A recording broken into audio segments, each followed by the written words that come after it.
So I had an interesting conversation at work today with with an electrician.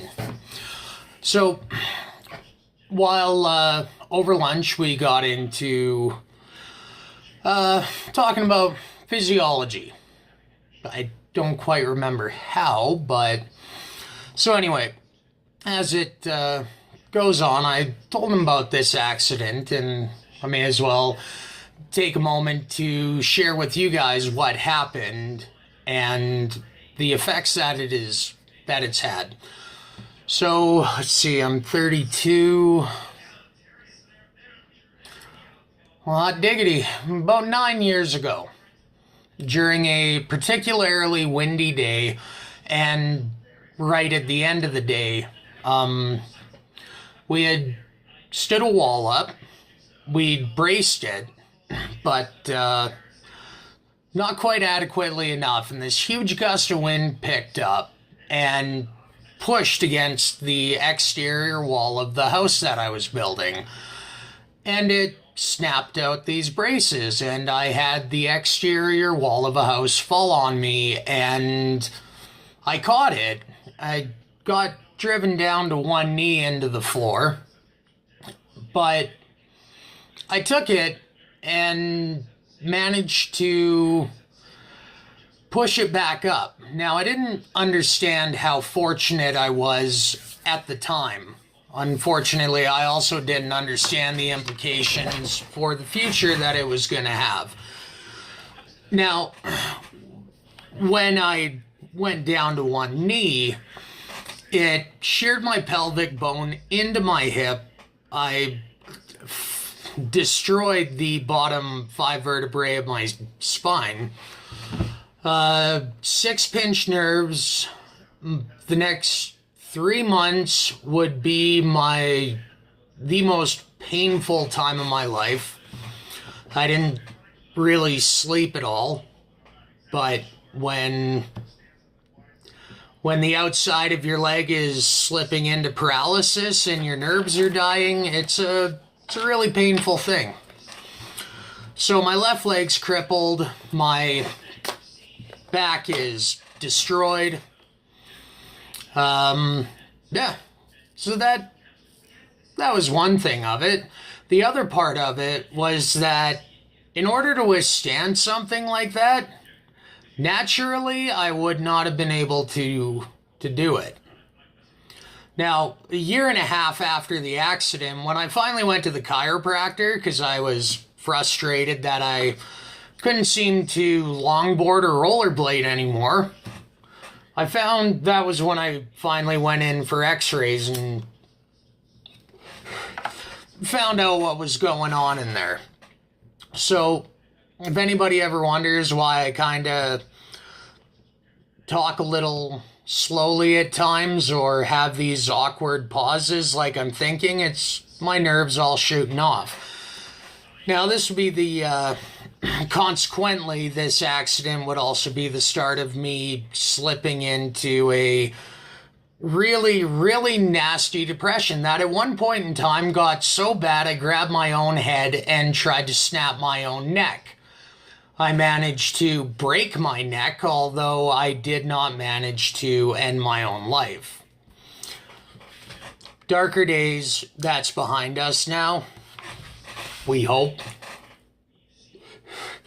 So, needless to say, throughout work and throughout adventures and self-loathing, my body's taken quite a bit of a beating. Now, I wouldn't have survived that wall falling on me if I weren't doing steroids at the time.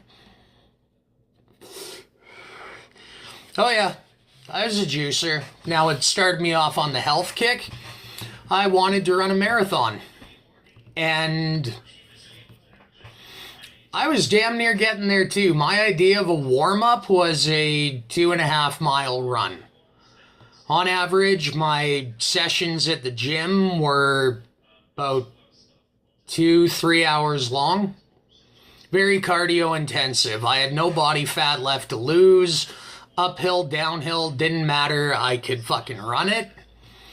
And the start of the winter before the spring, where I was finally going to run a marathon, I got crippled. So, without dwelling on that, let's get to the steroid part of the conversation. Now, this electrician, he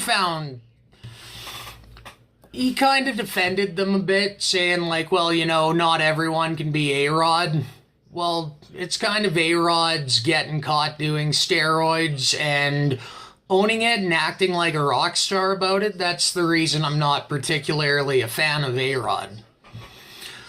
Because I'm not a big fan of rock stars either, for the whole sex, drugs, and rock and roll.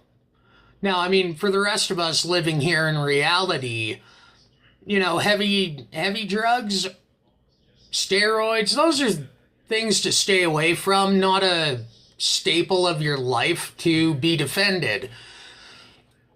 And to back up, the reason why I certainly don't advocate and will try to dissuade anybody from using steroids is because by getting into that accident, I had to quit doing them cold turkey, which probably was the biggest psychological impact of any event in my life. And I've had more than my fair share of those. So essentially, when you start doing steroids, the way that I ended up putting it to them that made it make sense, think of it like if you have a machine that's rated to lift 10,000 pounds, but you flush out the hydraulic system and put in a denser hydraulic oil so there's less give. I'm not sure if I'm right or not. I'm just saying you swap out the oil to be able to pick up 12,000 pounds. You're putting way more strain on the hoses, if you get what I'm saying. It's more strain than the system is designed to have on it, which is why steroid users so often end up with bad joints, particularly nasty arthritis, really overgrown organs. I mean, even Arnold Schwarzenegger called that out, going to a competition where these men didn't look barrel-chested, they looked barrel-gutted. And Arnold looked at him and said, "You guys look fat." That's the growth, that's the effect of like human growth hormone on the organs. Is that it triggers them to grow as well. Now, if you start doing testosterone, you're asking for a whole whack of problems, especially when you have to quit and your testosterone drops and you're left with elevated levels of estrogen. Not to mention the strain on your joints. You don't move as fast. I mean, like, pretty much other than doing mass building and powerlifting, steroids aren't going to yield any kind of result you want to see for what you're doing. And in my case, while it ended up being life-saving, that's kind of bittersweet to me, although not as bittersweet as finding out that the state I'm in now is actually statistically the less likely outcome of the scenario. In crush accidents involving spine and back damage, you're more likely to be killed than to be paralyzed. I walked away from it and kept going. That I can attribute probably to steroid use. But having to go through the after effects of quitting them, the effect it's had on my joints, the effect I ended up having to go in pretty much for monthly blood work for a year, put on a whole bunch of supplementary medications to support organs that were no longer working properly. My adrenal system completely crashed. My hormone system completely crashed.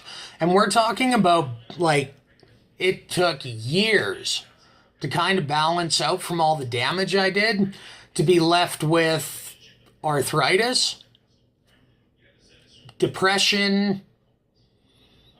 I mean, thankfully, the ability to walk. Look, what I'm getting at is that don't fool yourself with doing steroids because of the results you've seen people get on kind of a professional level, that's like saying you want to take up mainlining heroin because you want to be a better guitar player.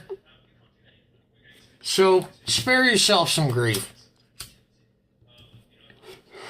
Don't take on the attitude that my Sparky friend at work had, where, you know, you're trying to look at the upsides to it. There are very, very few, if any. And some days I really have to wonder if being able to walk was worth the 5-year recovery. Because that entire time, I wished I was dead. So, athletes, people getting into sports, people getting into bodybuilding, people getting interested in that kind of thing, I implore you, leave the steroids out of it. Don't do it. The short-term benefit to it is not going to validate the long-term effects of it. Spare yourself some grief. I figured that story was worth sharing, and that, ironically, the steroids I was doing that were going to destroy me mentally ended up being the things that physically preserved me for all the mental anguish it was going to yield. But don't do it. I heavily advise against it, being somebody who went that route. Because all it takes is one bad gust of wind, and what you have done to yourself, the reason why, could very quickly become simply not an option. And you're left with nothing but the effects. Be better to yourself than that. Be healthy. Grow, maintain your body, eat right, work hard, play harder. But for your own sake, stay away from the steroids. And another thing that I do a lot of, stay away from this shit. It'll kill you. Alright, that's my thoughts on that. Don't do steroids, stay in school. Biology matters. And kind of like gender, don't let biology denialists tell you that steroids are viable.